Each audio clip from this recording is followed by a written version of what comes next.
Here is an example of a crawl space full encapsulation. It's a walk-in crawl space, that's nice. And we're just waiting for the electrician to come to install a receptacle for the sump pump here with a backup battery.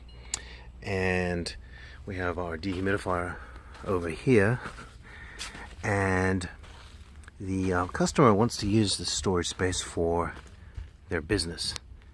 They have a home business and they want to use it for storage, and they can realize substantial savings for it. It's about 1,800 square feet, and you can walk almost all the way back, crouch a bit here, but it is a full encapsulation.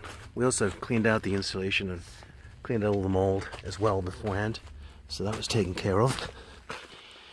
And the big key to this was the use of a product from a company called YourCrawlspace.com, and we use this magic adhesive to attach the poly to the masonry, so it's on extremely tight. You can't pull that off. Down there, you can't pull that off. It's great. So just wanted to point that out to you. Looks fantastic.